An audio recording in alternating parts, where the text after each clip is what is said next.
Online has a surprising amount of features that you can use to view, find, calculate, and manipulate data, all freely available to anyone with a Microsoft account. There are some limits, however, depending on your subscription plan. If you just have a free Microsoft account, for example, you will be limited in the total size file you will be able to open in Excel Online, that limit being 5 megabytes. I believe I received this error message when I attempted to open a simple contact spreadsheet containing 50,000 rows of names and addresses. Now, that might seem like a lot, but considering what Excel is capable of holding, it's really not a lot. So do keep that in mind. If you don't have a paid Office 365 subscription, you will be severely limited in the size file you can open in Excel Online. Now, feature-wise, no matter your subscription, Excel Online does sport some of the most important features you need to quickly view or update spreadsheets while on the go. And for that reason, Excel Online does make for one handy little tool for successful business professionals. And editing cells, rows, and columns in Excel Online is quite similar to that of Microsoft Excel.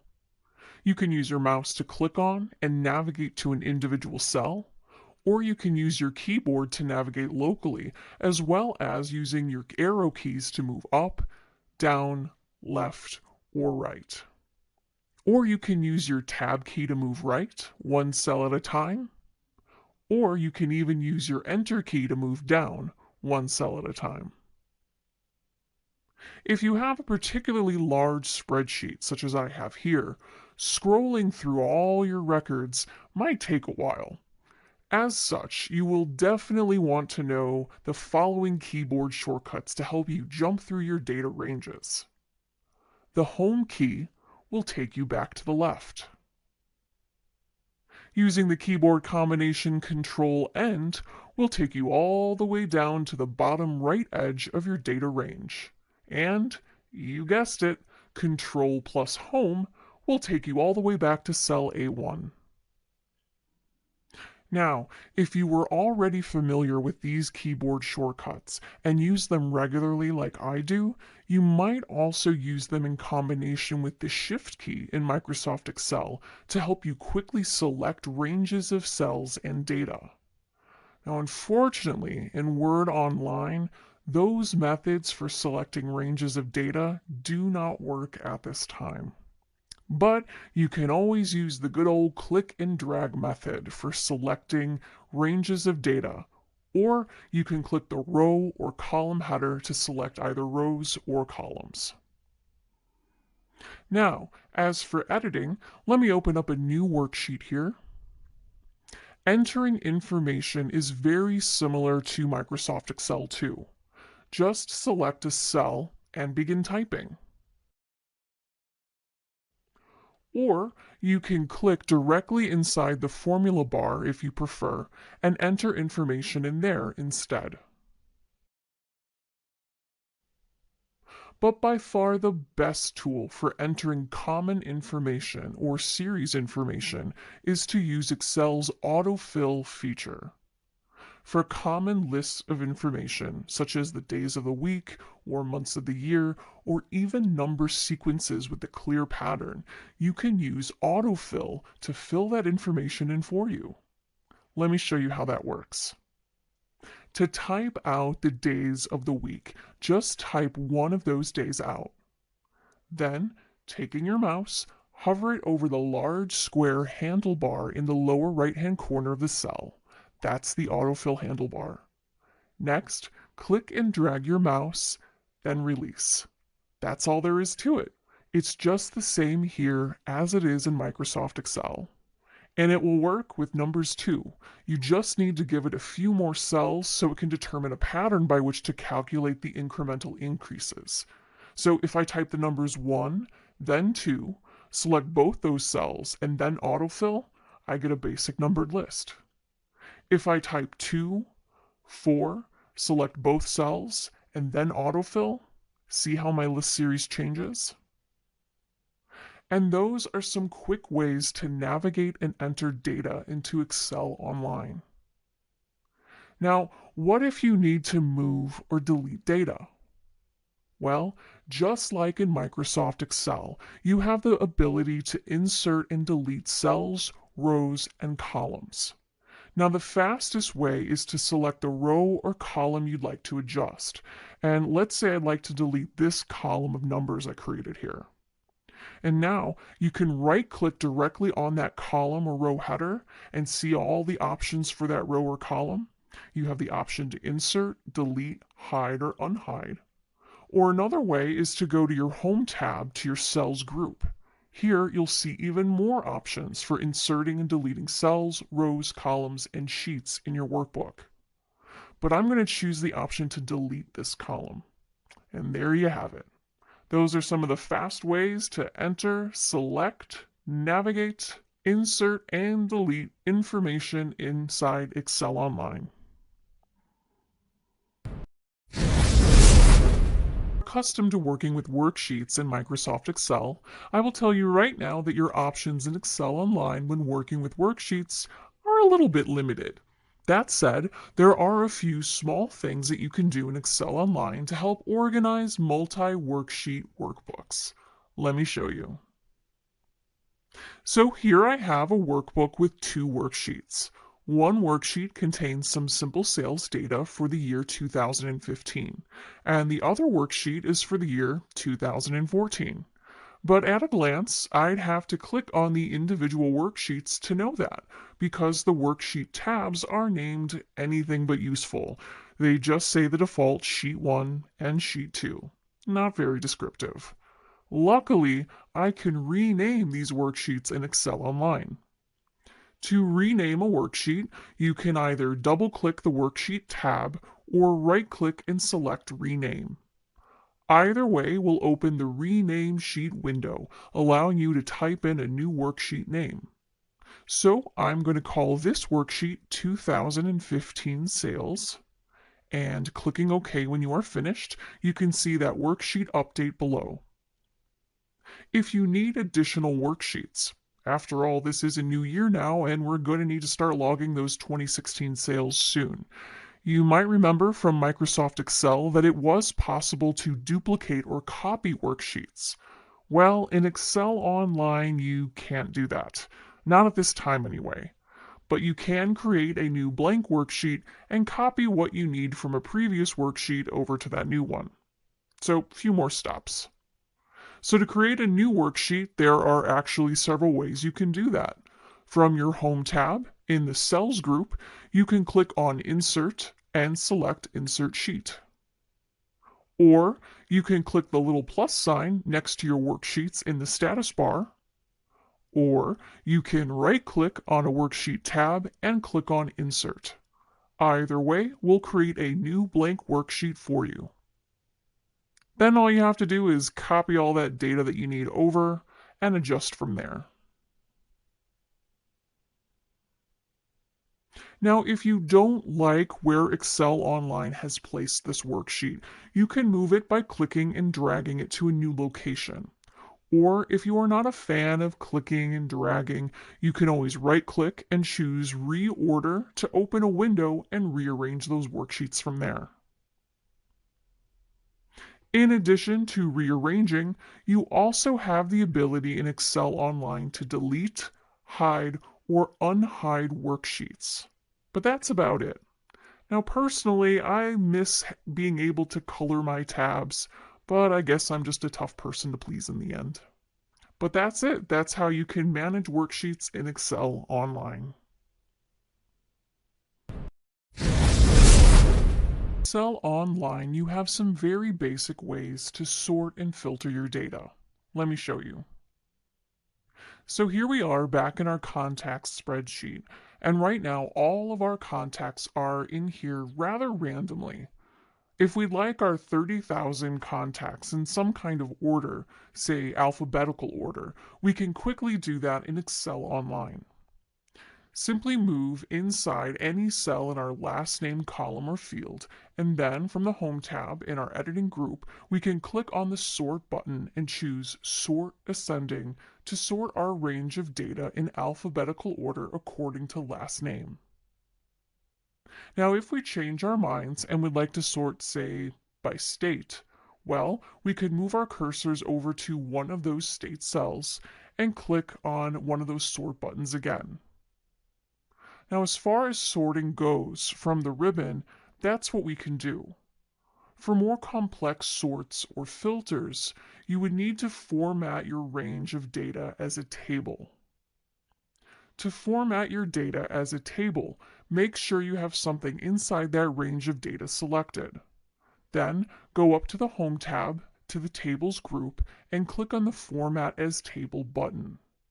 That will open the Create Table window, ask you to confirm your data range and whether or not your table contains headers.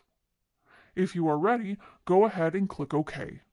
If not, click Cancel and make any adjustments necessary. But clicking OK, there's our table. Now, the beauty of an Excel table are these little tiny arrows up here on the header. Clicking on one of these, you'll see additional options for sorting and filtering that column of data.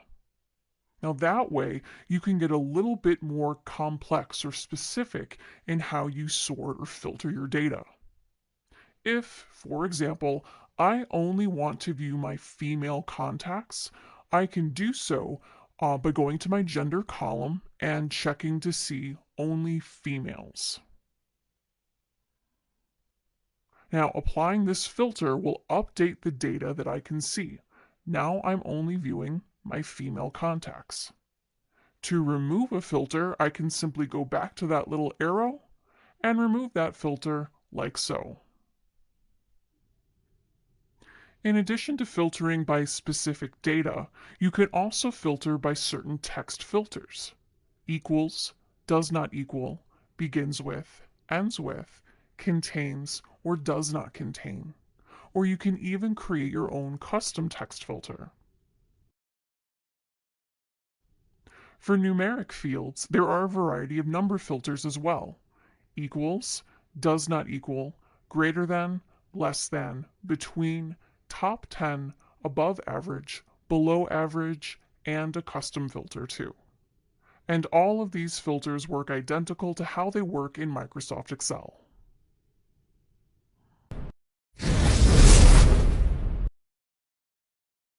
In Excel Online, you won't have access to as many Excel views as you do in the full version of Microsoft Excel.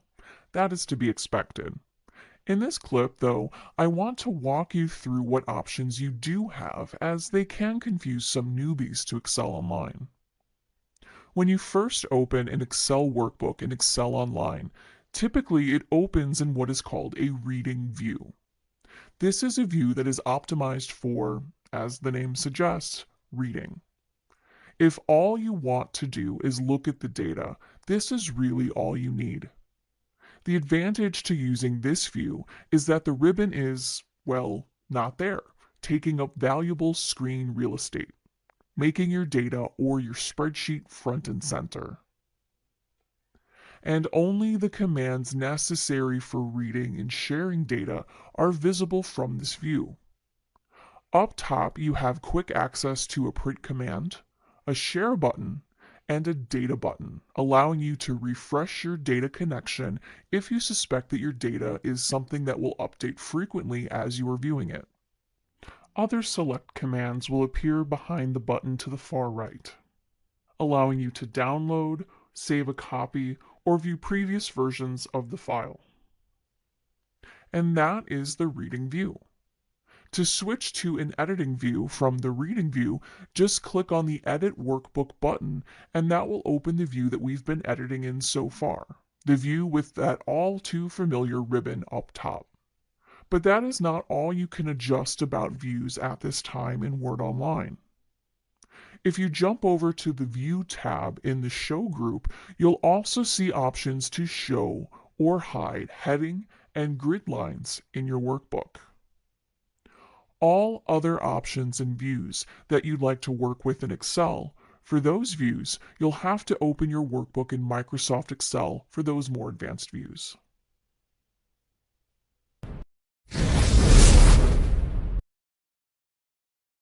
In this next section, we're going to be talking about what lives at the heart of Excel's power, its ability to quickly calculate expressions. This will not be a deep dive into the built-in functions available though, just a quick overview of how to write expressions and how they work in Excel Online, as well as talk about some of the little differences you will encounter between Excel Online and Microsoft Excel. So, up next, we will do a quick review of the order of operations, how to write your own calculated expressions in Excel Online, as well as how to use the AutoSum feature and the autofill feature to copy formulas. We'll talk about both relative and absolute references, and a few strange things about named references in Excel Online. So keep watching, it's gonna get real. Excel Online, just like Microsoft Excel, follows what is known as the order of operations, which is important to understand if you plan on writing your own formulas and equations in a spreadsheet. The order of operations is a rule to clarify which procedures should be performed first in a mathematical expression. For example, consider this simple expression, 2 plus 5 times 3. Some might look at this expression and say, well, 2 plus 5 is 7, and 7 times 3 is 21. So that's the answer, 21. But that would be oh so incorrect, because we don't work this expression how we read from left to right. Math is different. No, we have to follow the order of operations, which goes as follows. In a mathematical expression, we calculate everything in parentheses first, followed by exponents, followed by multiplication and division, followed by addition and subtraction. If at any time an expression contains both addition and subtraction, or multiple instances of multiplication and division, then we follow a left to right order. To help us remember this order, a helpful mnemonic device is this phrase, "Please excuse my dear Aunt Sally." P for parentheses, E for exponents, my dear for multiplication and division, and Aunt Sally for addition and subtraction. So going back to our first example, following the order of operations, do we have any parentheses in this expression? No? Let's move on to exponents. Are there any exponents? No. Any multiplication and division? Yes. Let's do that first. 5 times 3, well, that's 15. That leaves us with 2 plus 15, which equals 17. And that is the correct answer. And incidentally, that is exactly what Excel will give you too. Excel Online creating calculated expressions is the same as it is in Microsoft Excel. For that reason, I'm going to be running through these basics very quickly, but feel free to pause the video or rewatch sections as necessary. In Excel Online, when crafting an expression, you must begin your expression or formula with an equals sign. So let's try that expression we were working on in an earlier clip. Let's type in equals 2 plus 5 times 3, and then press enter. And that's all there is to it. Upon pressing enter, Excel will then display the result in that cell. If you want to view the formula, simply select the cell and look at your formula bar.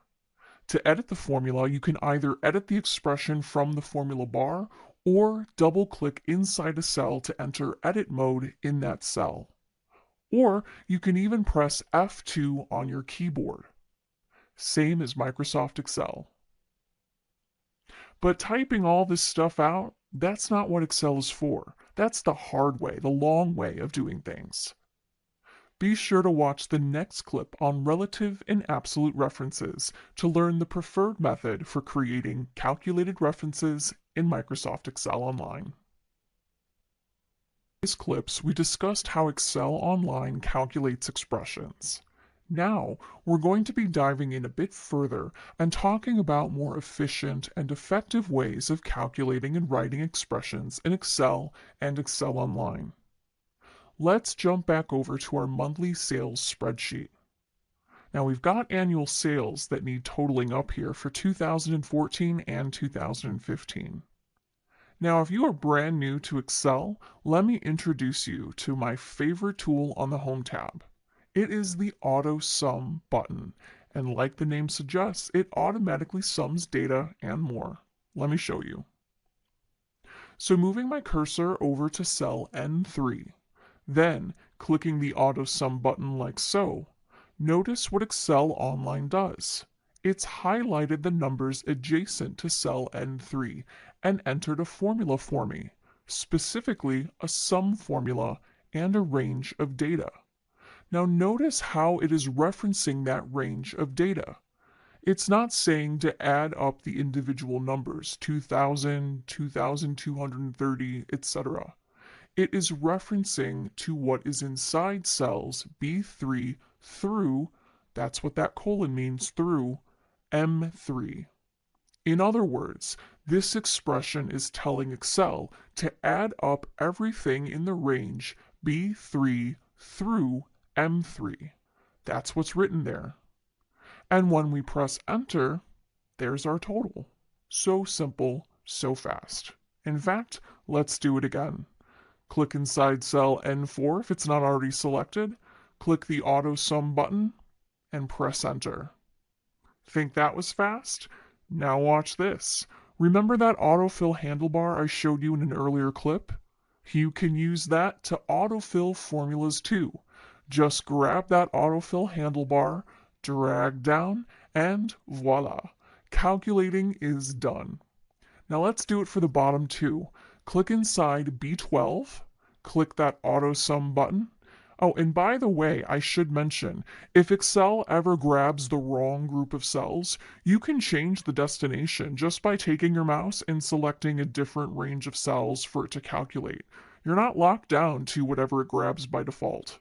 So you have total control over the calculated range. Just select the range and press enter, then autofill. Now, the reason we can autofill is because these cell references, the A1, B1, etc., are what is known as relative references. They are movable. If you move, they move. But they are not the only kind of reference you can create in Excel.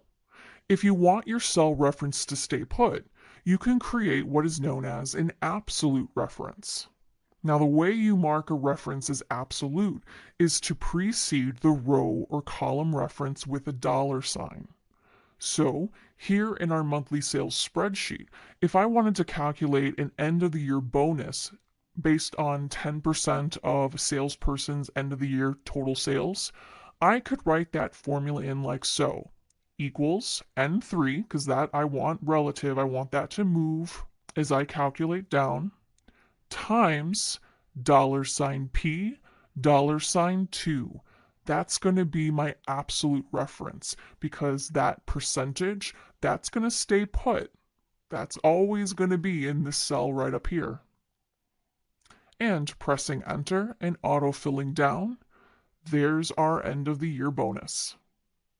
Now, if we like, we can go and change this percentage in cell P2 and watch the values update in column O, all without having to change our formulas.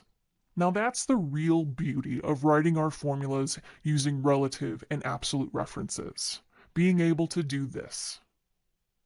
And that is calculating in Excel Online using relative and absolute references.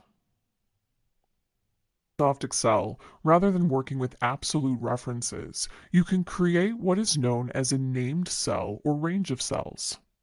The advantage here is that it is much easier remembering a name rather than some arbitrary row and column reference. So, going back to our monthly sales spreadsheet example, rather than creating an absolute reference for our bonus percentage, we could ideally create a named reference to this cell. The problem here is that in Excel Online at this time, you cannot create named references. In fact, the name box where names typically appear is completely absent from this window. And the Formulas tab, where you would go to define your names and manage your workbook names, that doesn't even appear. You don't have that tab in Excel Online. But if you do have a worksheet that has calculated expressions using named references, Excel will still be able to calculate using those named references. You just won't be able to see, manage, edit, or, well, do much else with them in Excel Online. But those functions still will work. You just won't be able to create new ones. For that, you will have to open your spreadsheet in Microsoft Excel. Excel Online is a simplified, bare-bones version of Microsoft Excel. Charting and data visualizations won't have nearly as many options as it does in the full version of Microsoft Excel.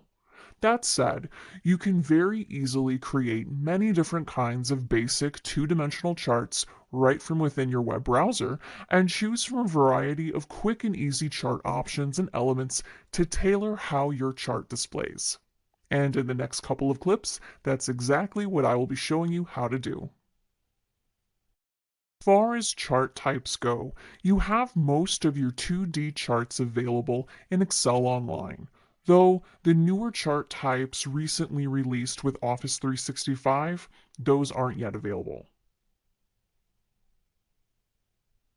To create a chart in Excel Online, it is easiest to select the data you'd like visualized first. Then, navigate to the Insert tab.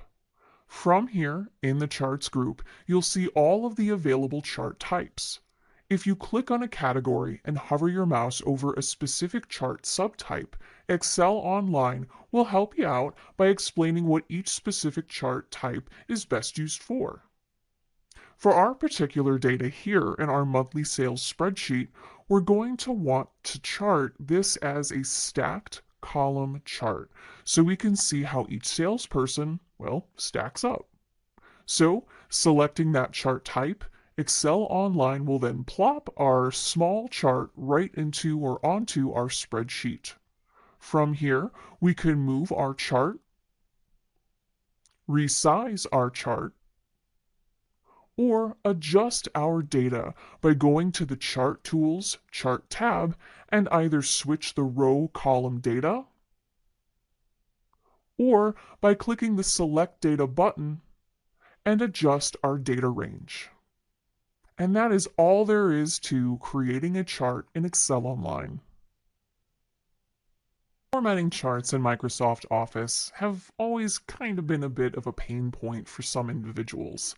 It's even harder in Excel Online, mainly because you just don't have as many options as you do in the full desktop version. My advice to you, if you need to format a chart, just do it in Microsoft Excel. But if you are in a pinch, Excel Online does give you some basic bare bones tools that you can use on the go. From the Chart Tools Chart tab, you can, of course, change your chart type. Just select the kind of chart you'd like to swap it out for, and Excel will do the rest. In the Labels group, you'll see some basic tools for adding and editing a chart title.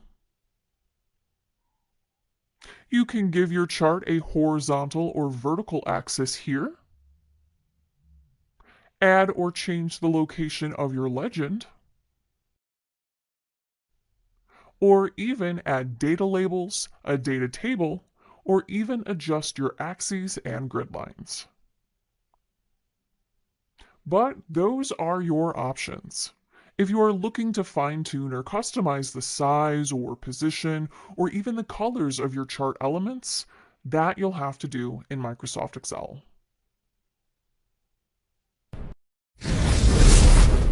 One fabulous feature of Excel Online is the ability to create an Excel survey. You can create an Excel survey from an existing workbook or from scratch. The choice is up to you. The people who fill out surveys won't be able to see your spreadsheet, only the form that is linked to that spreadsheet. You send them a link to the form, they fill in their responses, and Excel compiles their answers in that spreadsheet. It really is an amazingly simple tool. To create a survey from scratch, in your OneDrive folder, click Create Or if you are a OneDrive for Business customer, your button will say New. In that menu, towards the very bottom, you should see the option Excel Survey. Click on that option and Excel Online will open a new workbook and a survey window where you can begin to create your survey questions. At the top of that survey, you can enter in a title for your survey and a description or some directions for your participants. Using your mouse, you can click anywhere on the Enter Your First Question Here area, and another window to the right will appear where you can edit the question subtitle, the response type, whether or not the field is a required question, and whether or not there is a default answer. When you are finished, click Done. If you'd like to add more questions, click on the Add New Question button. Continue this process until you have finished entering all your questions. Next, you can either go ahead and share the survey or save and view the survey. If you choose to save and view the survey, you'll have an opportunity to go back and edit that survey. If you choose to share your survey, you'll be taken to a screen where you can create and copy a sharing link to send to your participants. And that is all there is